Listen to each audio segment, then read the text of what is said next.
The year was 2247, and humanity stood at the edge of something extraordinary. For 50 years, Earth had worked alongside the Galactic Council, proving itself worthy of joining the greatest alliance in the galaxy. The Council represented 12 alien civilizations, each more advanced than the last. They controlled vast regions of space, kept peace among the stars, and shared knowledge that had taken millions of years to collect. Commander Hyunwoo stood in the observation deck of the United Earth Navy headquarters, watching ships come and go from the orbital platforms above. He was a decorated officer, a man who had spent 30 years protecting humanity's interests in space. His face was lined with experience, and his eyes held the careful look of someone who had seen too much to trust easily. Behind him, the door opened. Ambassador Ji-won entered, her face bright with excitement. She carried a data tablet that glowed with an urgent message. "They've done it, Hyunwoo. The Council has approved our full membership," she said, unable to hide her smile. Hyunwoo turned slowly. "What are the terms?" Ji-won's smile faltered slightly. "Terms? It's an invitation to join the greatest alliance in the galaxy. This is what we've worked toward for 50 years. Everything has terms," Hyunwoo replied. He had dealt with enough politicians and aliens to know that nothing came free in the universe. Ji-won handed him the tablet. Hyunwoo read through the message carefully. The Council praised humanity's recent efforts in helping to solve a trade dispute between two alien species. They called humans promising and adaptable. They spoke of friendship and mutual benefit. Then came the requirements. "They want us to decommission 80% of our fleet," Hyunwoo said quietly. "It's standard procedure," Ji-won explained. "All Council members maintain minimal military forces. The Council provides protection. We won't need such a large navy anymore. And they want access to all our research. Every technology we've developed. Shared knowledge makes everyone stronger. That's how the Council works. They've already shared some of their technology with us. The new power systems, the medical advances, those came from the Council." Hyunwoo set down the tablet. "Ji-won, we barely know these species. 50 years sounds like a long time, but in the span of civilizations, it's nothing.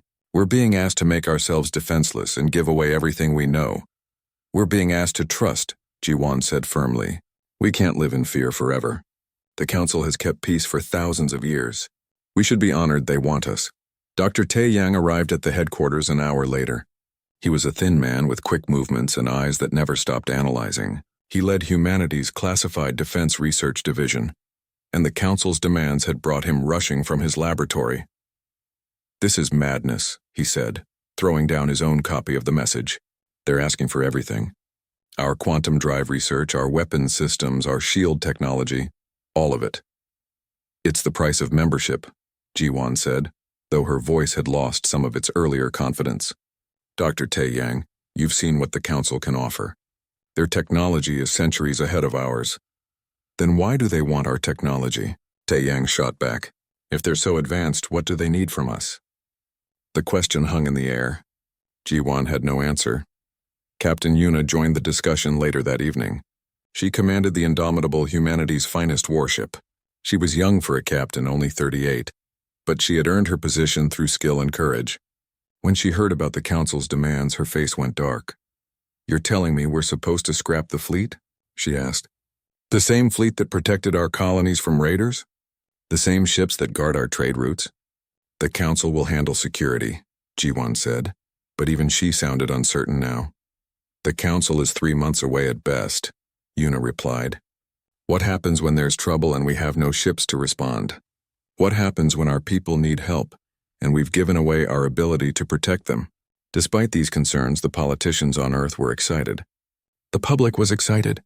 Humanity had dreamed of joining the galactic community since first contact. The media showed images of the Council's beautiful stations, their peaceful cities, their advanced technology. Who wouldn't want to be part of that? Admiral Jae-hoon, the Supreme Commander of Earth's Navy, called an emergency meeting with his top officers. Hyunwoo and Yuna attended along with 24 others. "I don't like this," Jae-hoon said bluntly. "Every instinct I have says something is wrong. But the civilian government has made its decision. We're going to accept the Council's terms." "Sir, this leaves us vulnerable," Hyunwoo said. "I know, but we're military, not politicians. Our job is to follow orders." Jae-hoon paused, looking at each officer. However, I want every decommissioned ship stripped of useful parts first. And I want our most sensitive research kept under the tightest security possible. We'll share what we must, but we'll keep some secrets. It wasn't much, but it was something. 3 weeks later, Ambassador Jiwan led a delegation to Station Nexus Prime, the seat of Council power. The station was enormous, larger than Earth's moon, and beautiful beyond description. Alien species walked its corridors in peace. Technology hummed quietly in every wall. The council chamber was a massive spherical room where representatives from 12 species gathered. Jiwan stood in the center, surrounded by beings that looked nothing like humans. Some had scales, others had fur, and some seemed to be made of pure energy. They all watched her with unreadable expressions. The council speaker, a tall creature with 4 arms and silver skin, addressed her in perfect English. Humanity has proven itself worthy. We welcome you as full members of the Galactic Council. Your people will now know true peace and prosperity. Jiwan felt tears in her eyes. Thank you. This is the greatest honor Earth has ever received. Of course, you understand that membership requires certain responsibilities. Your military forces must be reduced. Your technology must be shared. These are small prices for the benefits you will receive. We understand and accept, Jiwan said. Back on Earth, the decommissioning began. Ship after ship was brought into dock, their weapons removed, their crews reassigned.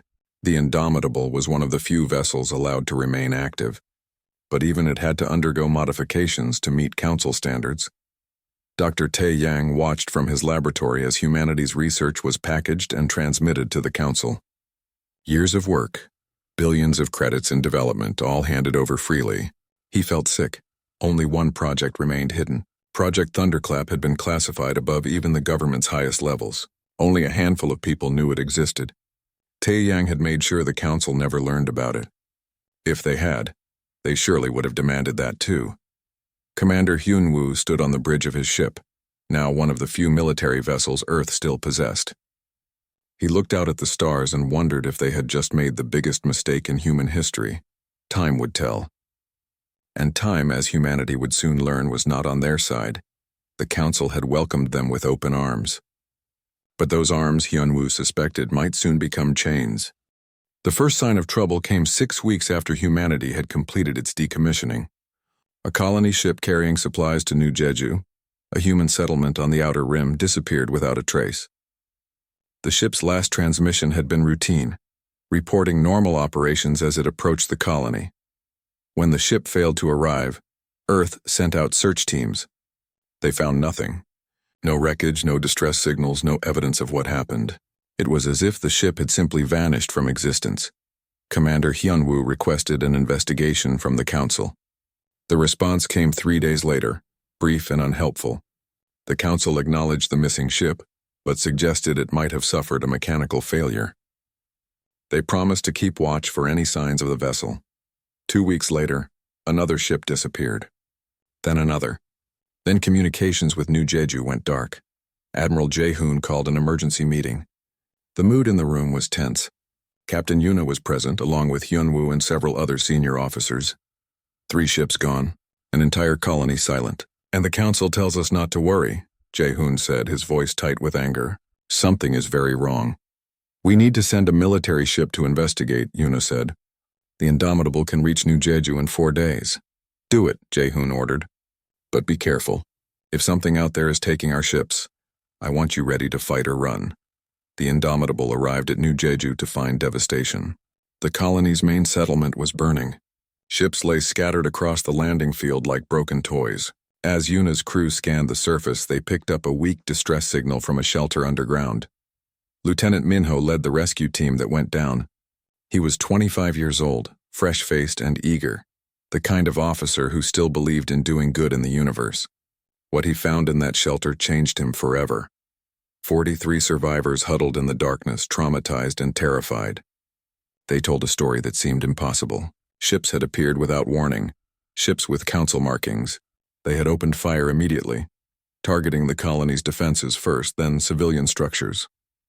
There had been no demands, no communication, just pure destruction. Council ships? Minho asked, needing to hear it again. You're certain? An older woman, her arm in an improvised bandage, nodded. I worked as a traffic controller. I know council ship signatures. There were 3 vessels, a Valthan cruiser, a Drexian destroyer, and a Korthan support ship. All Council species, all working together. Minho got everyone aboard the Indomitable and raced back to Earth. He brought evidence, sensor logs, video recordings, and testimony from dozens of witnesses. It was undeniable. The Council had attacked a human colony. Dr. Tae-Yang was brought in to analyze the wreckage data. He worked with his colleague, Dr. Da-Eun, a specialist in alien technology. What they discovered was even more disturbing than the attack itself. "Look at this," Da-Eun said, pointing to her screen. "These are scans of the weapons that hit the colony. The energy signatures match the power systems the Council gave us. The power systems they insisted we install on all our ships and stations," Tae-Yang added quietly. Da-Eun pulled up another file. "I've been analyzing those systems since we received them. There's code buried deep in the operating system, hidden beneath layers of encryption. It's a backdoor. With the right signal, someone could shut down any system using this technology." The implications were staggering. Earth had installed Council technology across its entire infrastructure. Their power grids, their remaining ships, their orbital platforms, all of it could be disabled remotely. "They've been preparing to attack us from the moment we accepted membership," Tae-Yang said. "The technology sharing, the decommissioning requirements, it was all designed to make us helpless." Ambassador Ji-Wan refused to believe it at first. She contacted the Council, demanding an explanation. The Council speaker agreed to meet with her, and she returned to Station Nexus Prime, this time with evidence of the attack. The Council chamber seemed different now. The beautiful room felt cold and hostile. The alien representatives watched her with what might have been amusement or contempt. It was hard to tell with faces so different from human ones. "You come before us with serious accusations," the speaker said. "I come with evidence," Ji-Wan replied, her voice steady despite her fear. "Human colonies have been attacked by Council ships. We have sensor logs, witness testimony, and video recordings. I demand to know why you have broken the peace." The speaker's forearms moved in a gesture that might have been a shrug. "We have no knowledge of these supposed attacks. Your evidence could be fabricated. Perhaps you seek to create conflict where none exists." "Fabricated? People died. An entire colony was destroyed, and we sympathize with your losses. However, we must consider the possibility that your own people staged these incidents to avoid fulfilling your obligations to the Council." Ji-Wan stared in disbelief. They were lying. They were standing there looking at undeniable evidence and simply lying to her face. "You know the truth," she said quietly. The speaker leaned forward. "We know that humanity still possesses military assets beyond what was agreed. We know that you have been slow to share your technology. Perhaps these incidents are a message from your own military, designed to keep Earth armed and isolated." "That's absurd." "Is it? Regardless, the Council has decided that for your own protection, all remaining human military vessels must be surrendered immediately. We will establish a peacekeeping presence around Earth and your colonies. For your safety, of course." Ji-Wan felt ice in her stomach. "And if we refuse? Then we will be forced to implement peacekeeping measures by force. We hope it doesn't come to that. We are friends after all." She left the station knowing that friendship had been a lie from the start. When Ji-Wan returned to Earth, she found the government in chaos. News of the attack on New Jeju had leaked. People were demanding answers. Some called for war, others for negotiation, and many simply wanted to understand how they had been so wrong about the Council. President Yoon-ji called a secret meeting with military leadership and key advisors. Ji-Wan stood before them, no longer wearing her diplomatic robes but a simple military uniform. She had requested a commission in the Navy that morning. She was done with diplomacy. "The Council has given us an ultimatum," she reported. "Surrender our remaining military assets or face peacekeeping intervention." "Peacekeeping," Admiral Jae-hoon said bitterly. "They attack our colonies and call it peacekeeping. How long do we have?" President Yoon-ji asked. 2 weeks. "Then their fleet arrives." Hyun-woo pulled up a tactical display. "Our intelligence suggests the Council is sending approximately 50,000 warships. We have 2,000 operational vessels, most of them outdated and equipped with compromised technology." The room fell silent. The numbers were impossible. Dr. Tae-Yang spoke up. "We can remove the Council technology from our ships, but it will take time. Weeks, maybe months to do it safely for all vessels." "We don't have months," Yuna said. "No." President Yunji agreed. We don't. But we need to understand what we're facing. Dr. Tae Yang, what else have you learned about the Council? Tae Yang exchanged glances with Daon. We've been analyzing intercepted communications and talking with Lieutenant Minho's survivors. Some of them had been in Council space before and noticed things that didn't make sense at the time. We think the Council isn't what they claim to be. Explain, Yunji ordered. The 12 species in the Council, only 3 of them seem to have any real power. The others, we think they're conquered peoples, servants pretending to be equals. The entire Council might be an empire hiding behind friendly words. The implications hung in the air like a dark cloud. Humanity hadn't joined a peaceful alliance. They had been marked for conquest, weakened, and were now being prepared for absorption into an empire that spanned the stars. And Earth's military, once strong enough to defend itself, had been reduced to almost nothing. Commander Hyunwoo looked around the room at the faces of Earth's leaders. He saw fear there, yes, but also something else. Anger, determination, the look of people who had been betrayed but weren't ready to surrender. We need time to prepare, he said. Time to remove the compromised technology. Time to plan a defense. We need a miracle, Yuna corrected quietly. Admiral Jae-hoon stood. Then we'd better start working on one. Because in 2 weeks the Council fleet arrives and we're going to show them exactly what happens when you betray humanity. The breakthrough came from an unexpected source. 3 days after the Council's ultimatum, a small alien vessel appeared at the edge of Earth's solar system. It was damaged, limping along on failing engines, and broadcasting a distress signal in a language that human computers had never encountered before. Captain Yuna, commanding the patrol that intercepted the vessel, almost fired on it. Council ships were the enemy now. But something stopped her. The ship was too small, too badly damaged.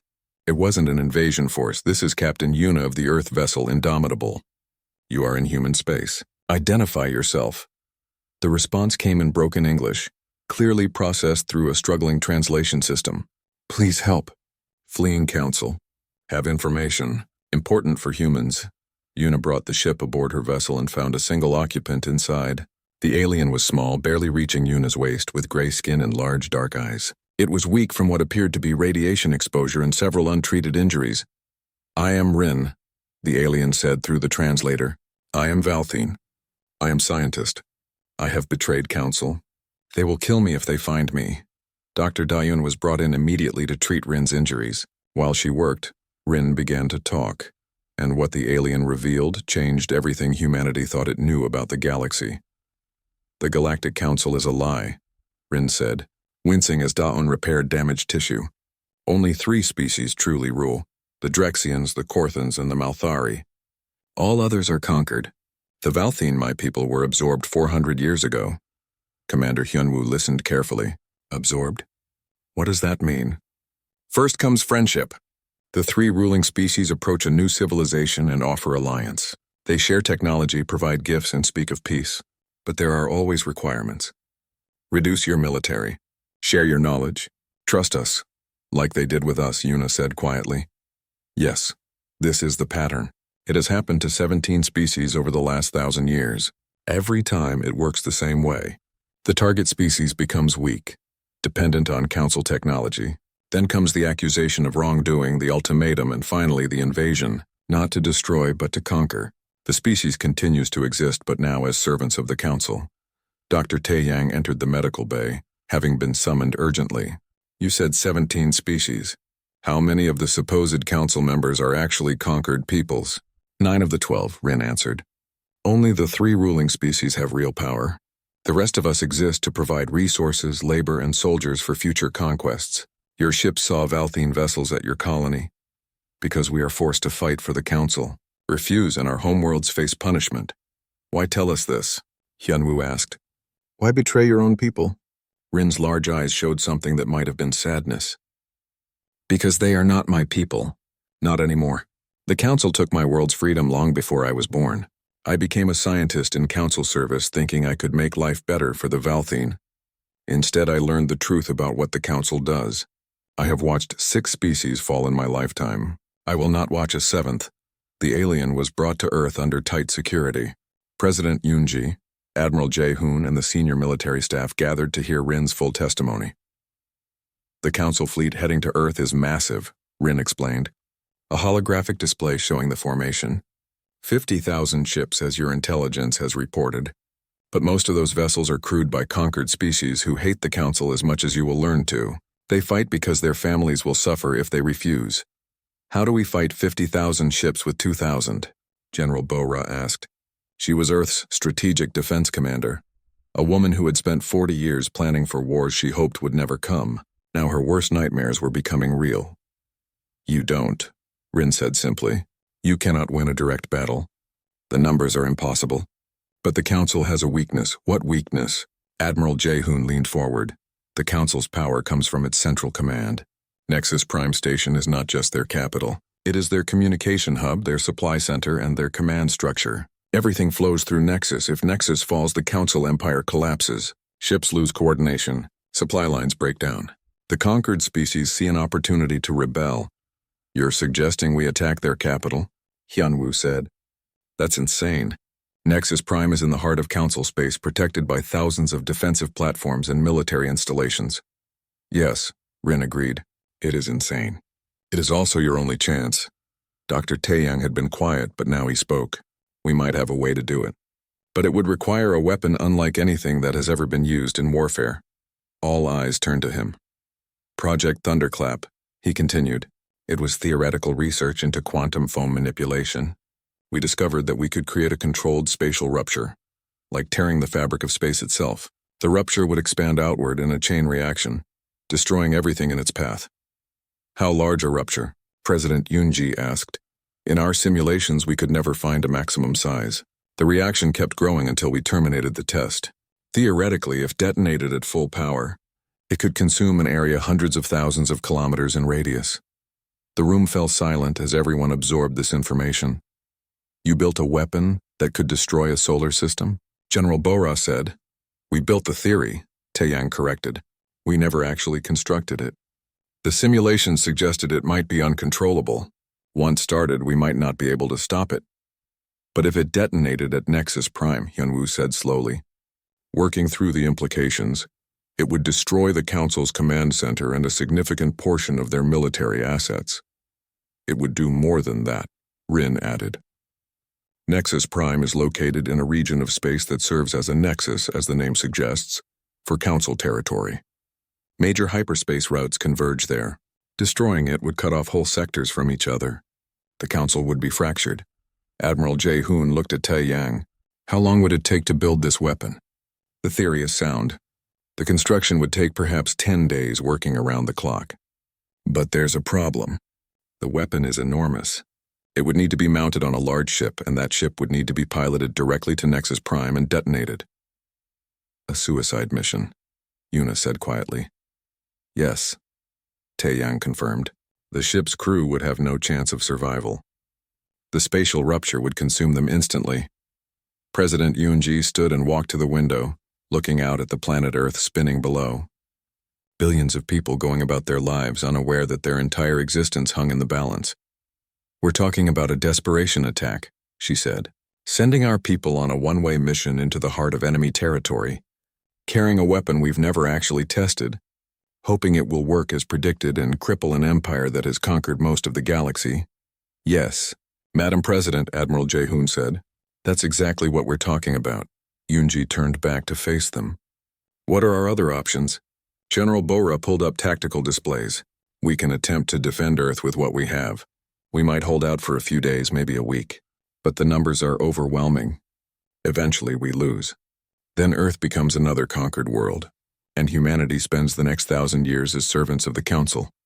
Or we surrender now, someone suggested quietly. Surrender means the same thing, Rin interjected. Just faster. The Council does not accept equals, only masters and servants.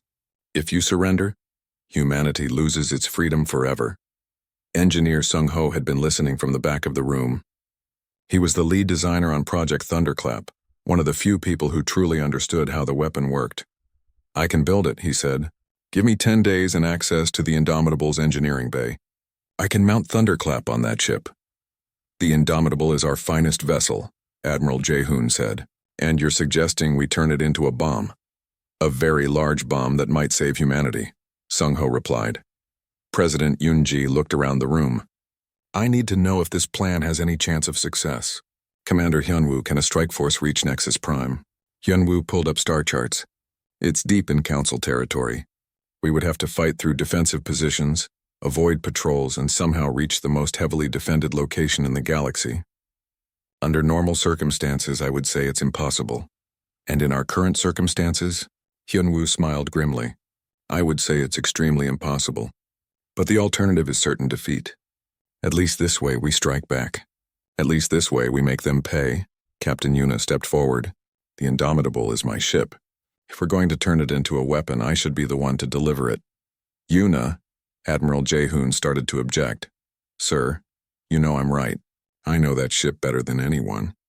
I know what it can do. If anyone can get it to Nexus Prime, it's me and my crew. President Yoon-ji looked at each of them in turn. These people, military leaders and scientists, were proposing something that sounded like madness. A desperate attack against impossible odds with a weapon that might not even work properly. But what choice did they have? Begin construction of Project Thunderclap, Yoon-ji ordered. Prepare the strike force. We have 10 days before the Council fleet arrives. We'll use that time to give them a surprise they'll never forget. Earth transformed into a world at war. The 10 days before the Council fleet's arrival were spent in frantic preparation. Every shipyard worked without rest. Engineers removed the compromised Council technology from as many vessels as possible. Weapons were loaded, shields were tested, and soldiers prepared themselves for a battle that most knew they would not survive. At the naval headquarters, Admiral Jae-hoon stood before a massive holographic display showing Earth's defensive positions. 2,000 ships arranged in 3 defensive rings around the planet. It looked impressive until you remembered that 50,000 enemy vessels were coming. It's not enough, General Bora said, standing beside him. No, Jae-hoon agreed, but it will have to be. In the Indomitable's engineering bay, Dr. Tae Yang and engineer Sung-ho worked on Project Thunderclap. The weapon was enormous, taking up most of the ship's cargo space. It looked like a massive sphere covered in intricate machinery, with cables and conduits running throughout the ship's systems. The quantum foam manipulation requires enormous power, Sung-ho explained to Captain Yuna, who had come to inspect the progress. We've had to connect Thunderclap directly to the ship's reactor. When activated, it will drain all power in approximately 3 minutes. Then it detonates. 3 minutes, Yuna said. Not much time to say goodbye. No, Sung-ho agreed quietly. I'm sorry, Captain. I wish we had found a way to make this remote controlled. Even if you had, I would still pilot this ship, Yuna replied. This is too important to leave to automation. This requires human judgment, human courage. Dr. Tae Yang looked up from his work. Captain, you understand that our simulations suggest the weapon might be more powerful than we predict? The spatial rupture could expand far beyond our calculations. Could it destroy more than just Nexus Prime? It could destroy everything within 500,000 kilometers. Maybe more. We simply don't know. Yuna nodded slowly. Then we'll make sure we're pointing it at as many enemy ships as possible. Commander Hyunwoo was busy selecting crews for the strike force. He needed 200 ships to escort the Indomitable to Nexus Prime. Their job was to clear a path, draw fire, and ensure the weapon reached its target. It was a suicide mission for everyone involved. When he announced the mission parameters, over 10,000 officers volunteered. Veterans and rookies, captains and lieutenants, engineers and gunners. They all knew it was one way. They all volunteered anyway. Hyunwoo interviewed dozens of candidates personally. He chose the best pilots, the most experienced commanders, the soldiers who had proven themselves in combat. Each one understood what they were being asked to do. Why did you volunteer? He asked Lieutenant Minho, who had survived the attack on New Jeju. Minho's young face was hard, aged by what he had seen. Because I watched the Council murder civilians. Because I heard the screams of people burning in their homes. Because someone needs to make them pay. You could serve in Earth's defense fleet. Fight here where you might actually survive. No, sir. This is where I need to be. Hyunwoo approved his assignment to the strike force. President Yoon-ji addressed the world on the 8th day. Humanity needed to understand what was coming. There could be no more secrets, no more pretending everything would be fine. People of Earth, she began, her face displayed on screens across the planet and throughout the colonies. In 2 days, the Galactic Council will arrive with an invasion fleet. They have betrayed us. They weakened us deliberately. and now they come to finish what they started. We will resist. We will fight. And we will show them that humanity does not surrender. She paused, letting her words sink in. I won't lie to you. The odds are against us. The enemy outnumbers us greatly. Many of us will die in the coming days. But we have a plan, a desperate plan, but one that might save our species. We are sending a strike force to the heart of Council space. These brave men and women will carry a weapon that could cripple the Council Empire. They go knowing they will not return. They go anyway because that's what humans do when our backs are against the wall. Across Earth, people watched in silence. In homes and offices, on ships and stations, billions of humans heard their president's words and understood that everything had changed. The Council thought we would be easy prey, Unji continued. They thought we would surrender rather than fight. They were wrong. We are humanity. We have survived ice ages and plagues, wars and disasters. We have fought among ourselves and learned to make peace. We have reached for the stars despite every obstacle in our path. And we will not let alien tyrants take our freedom. When the broadcast ended, something remarkable happened. Volunteers flooded military recruitment centers.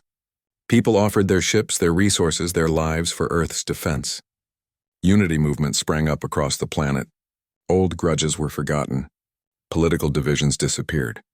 Humanity came together as it never had before. On the 9th day, Hyunwoo gathered his strike force commanders for a final briefing. 200 ships carrying just over 12,000 crew members. They stood in the briefing hall, men and women of every background united by purpose. You all know the plan, Hyunwoo said. We jump to the edge of Council space and fight our way to Nexus Prime. The Indomitable carries our weapon. Our job is to get that ship to the target no matter the cost. He pulled up a tactical display showing the route. It looked impossible. Multiple jump points, each one likely defended. Hundreds of thousands of kilometers through enemy territory. We'll lose ships at every jump point, he continued. That's expected. Keep moving forward. Don't stop to help damage vessels. Don't engage unless necessary. Our only goal is to reach Nexus Prime. Captain Yuna stepped forward. When we arrive at the target, the Indomitable will need 3 minutes to charge the weapon. During that time, every enemy ship in the sector will be shooting at us. Your job is to keep them busy. How long do we need to hold? Someone asked. 3 minutes, Yuna repeated. Just 3 minutes. Can you do that? Yes, ma'am, came the response from 200 voices. Ambassador Ji-won, now wearing the uniform of a naval commander, would lead one of the battle groups. She stood up. I spent years believing the Council was humanity's friend. I convinced our leaders to trust them, to disarm, to make ourselves vulnerable. That's on me. I can't undo that mistake, but I can try to make it right. We're going to hit them so hard they'll remember humanity forever. That evening, families said goodbye to their loved ones. Parents held their children. Partners embraced. Friends shared final words. Everyone knew that many of those goodbyes were permanent. Dr. Tae Yang found engineer Sung-ho working late in the engineering bay, running final tests on Thunderclap. It's ready, Sung-ho said. As ready as it will ever be. Will it work? Honestly, I don't know. The theory is sound, but we've never tested anything at this scale. It could work exactly as predicted. It could be more powerful. It could fail completely. Those are reassuring odds, Tae Yang said dryly. Sung-ho smiled sadly. We're sending 12,000 people on a one-way mission with an untested weapon against impossible odds. Nothing about this is reassuring, but it's what we have. On the morning of the 10th day, the strike force assembled. 200 ships, led by the Indomitable, formed up in Earth orbit. Millions watched from the surface as the fleet prepared to depart. Admiral Jae-hoon opened a communication channel to all strike force vessels. You carry humanity's hope with you. The enemy thinks we're weak. They think we'll surrender. Show them what humans are really made of. Show them our courage, our determination, our refusal to accept defeat. You may not come home, but your names will be remembered forever. Good luck and good hunting. Commander Hyunwoo took his position on his ship's bridge. Around him, his crew worked in disciplined silence. They were professionals, ready for whatever came. Captain Yuna stood on the Indomitable's bridge looking at her crew. These people had served with her for years. They were the best Earth had, and they were all going to die to give humanity a chance. All ships, this is Captain Yuna. Prepare for jump. Destination: Nexus Prime. Let's go make history. The strike force disappeared in flashes of light, jumping into hyperspace. The journey to Council space would take 2 days. 2 days to prepare for a battle that would decide humanity's fate. Behind them, Earth's defense fleet moved into position. Admiral Jaehoon watched the strike force depart and then turned to his own preparations. The Council fleet would arrive in hours. Earth needed to hold long enough for the strike force to complete its mission.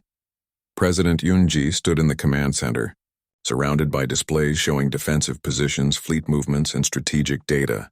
General Bora worked beside her, coordinating the planet's defenses. "Will they make it?" Yoon-ji asked quietly. "I don't know," Bora replied honestly, "but I know they'll try, and sometimes that's enough." In space, the strike force traveled through hyperspace toward its destiny. 12,000 people racing toward a battle they couldn't win, carrying a weapon that might not work, hoping to save a species that had been betrayed and marked for conquest. But they were human. And humans, when pushed to the edge, did impossible things. The Council was about to learn that lesson the hard way. 2 days later, the strike force emerged from hyperspace at the edge of Council territory. The first contact with Council forces came exactly as predicted. 40 enemy ships guarded the jump point, and they opened fire the moment the human fleet appeared. Commander Hyunwoo's battle group took the lead, absorbing the initial assault while the Indomitable moved to the center of the formation.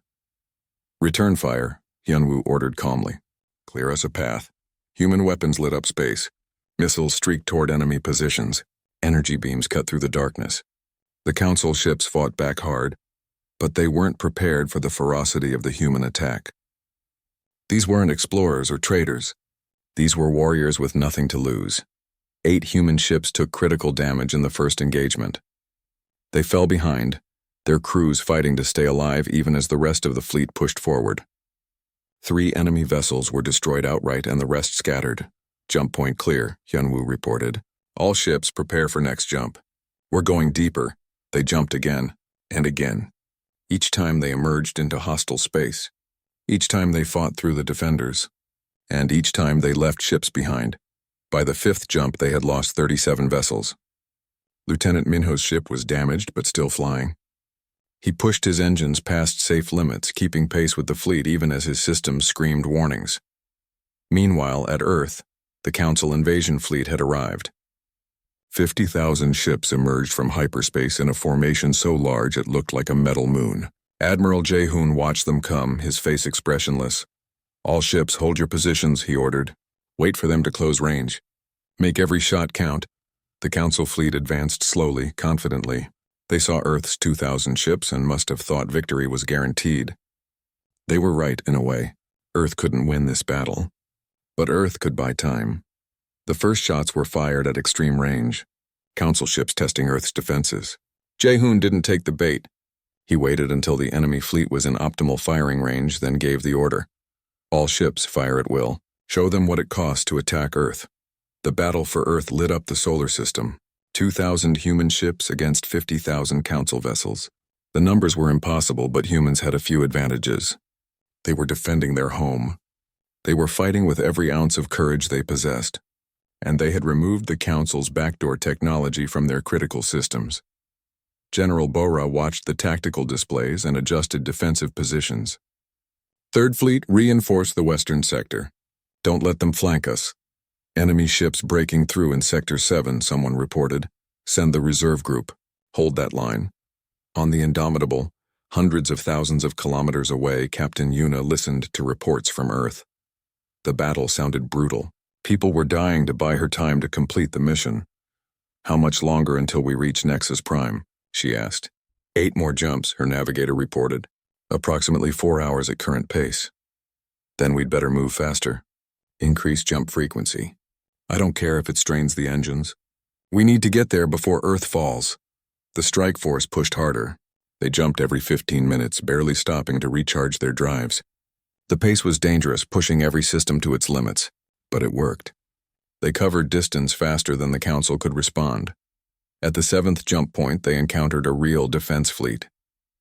Over 200 Council ships, properly positioned and ready for battle. This wasn't a patrol. This was serious resistance. "This is going to hurt," Hyunwoo muttered. "All ships attack pattern Delta." Hit them from multiple angles. Don't let them concentrate fire on the Indomitable. The human fleet split into smaller groups, each attacking from a different direction. It was chaos, exactly what they wanted. In the confusion, the Indomitable slipped through the enemy formation, protected by ships that threw themselves between it and incoming fire. Ambassador G1 commanded one of those protective groups. Her ship took multiple hits, shields failing, hull breaching, but she kept fighting, kept pushing forward. "Commander, our port engines are gone," her officer reported. "We're losing atmosphere. Seal the damaged sections. Keep weapons online. We're not done yet." Her ship fired until its last weapon fell silent, creating an opening for 3 other vessels to slip through. Then a council missile got through her failing shields and struck the reactor. "Abandon ship," G1 ordered. But there wasn't time. The reactor went critical and her ship became a brief, bright star in the darkness. The strike force pushed through. They had lost 73 ships now. More than a third of their fleet gone. But they were close. So close. 2 more jumps, Una said. 2 more and we're at Nexus Prime. At Earth, the battle had become desperate. Admiral J. Hoon's fleet was down to less than 800 operational ships. The Council was surrounding them, closing in from all sides. But they were holding. Somehow, impossibly, they were holding. President Yoonji watched from the command center as her forces fought and died. Every casualty report felt like a knife in her heart. But she kept her voice steady, kept giving orders. "Pull back the damaged ships. Form up the reserves. We need to hold for 2 more hours." "The Council is demanding our surrender," General Bora reported. "Tell them humanity doesn't surrender." The strike force made its final jump. They emerged directly into the Nexus Prime system, and what they saw took their breath away. The station was enormous, bigger than Earth's moon, surrounded by defensive platforms and hundreds of ships. "All enemy vessels in the system just detected us," the sensor officer reported. "They're moving to engage." "How many?" Hyunwoo asked. 400, sir. And more coming." Captain Yuna looked at the massive station floating in space. That was the target. That was where humanity's weapon needed to detonate. She opened a channel to all remaining Strike Force vessels. "This is it. This is what we came for. All ships scatter and engage. Keep them busy. The Indomitable is going in." The human ships spread out, firing at every council vessel they could reach. They weren't trying to win. They were trying to create chaos, to draw attention away from the Indomitable. Lieutenant Minho's damaged ship flew straight at a council cruiser 3 times its size. He fired every weapon, then rammed his ship into the enemy vessel's bridge. Both ships exploded in a ball of fire. Commander Hyunwoo's ship took a direct hit that tore through its hull. As atmosphere vented and systems failed, he opened one last communication channel. "Yuna, the path is clear. Make it count." Then his ship's reactor failed and he was gone. The Indomitable raced toward Nexus Prime, its shields taking hit after hit. Energy beams scarred its hull. Missiles exploded against its armor, but it kept going, kept pushing forward. 3 minutes until we're in range, the navigator said. "We're not going to make it," the weapons officer reported. "Shields at 10%. Hull breaches on multiple decks." Yuna looked at her crew. These people had served with her for years. They deserved better than this, but this was what they had chosen. "Dr. Tae-yang, prepare to activate Thunderclap the moment we're in range. Everyone else, keep this ship flying." Just a little longer. 1 minute until they were in position. The Indomitable was barely holding together. Fires burned on multiple decks. Half the crew was dead or injured. But the ship flew on. "Range in 30 seconds, the navigator counted down. 20 seconds. 10 seconds, now." Yuna shouted. Dr. Tae-yang activated Project Thunderclap. The weapon hummed to life, drawing power from every system on the ship. The lights dimmed. The engines died. Everything fed into the quantum foam manipulation device. 3 minutes until detonation, Tae-yang said quietly. "It's working. The reaction is building." Around them, council ships closed in, firing everything they had. The Indomitable's shields were gone. Hull sections blew apart. The bridge took a hit that killed half the crew instantly. Yuna pulled herself from the debris, blood running down her face. The ship was dying around her. But they just needed 3 minutes. Just 3 minutes. 2 minutes, Tae-yang reported. He was injured, his left arm hanging uselessly. But his right hand stayed on the weapon controls. "The reaction is stable. It's going to work." More hits struck the ship. The hull groaned under the stress. Systems failed across the vessel. But Thunderclap kept charging. kept building toward critical mass. 1 minute, Tae-young said. Yuna looked at Nexus Prime through the cracked viewport. So close. The station filled her vision, beautiful and terrible. The heart of an empire that had conquered species for 1,000 years. Not anymore. 30 seconds. The last of the human strike force ships died in brilliant explosions, taking council vessels with them. 47 ships had made it to Nexus Prime. None were leaving. 10 seconds, Tae-young said. Captain, it's been an honor. The honor was mine, Doctor. Yuna smiled through her pain. Everyone prepare for it, and Project Thunderclap detonated. The quantum foam collapsed, creating a rupture in space itself. It was beautiful and terrible, a tear in reality that expanded outward at impossible speed. The Indomitable vanished instantly, consumed by the spatial rupture. Then Nexus Prime Station began to come apart, its massive structure pulled into the expanding void. Council ships tried to flee, but the rupture was too fast, too hungry. One by one, they disappeared into nothingness. The rupture kept growing. Hundreds of kilometers, thousands. It consumed defensive platforms, supply stations,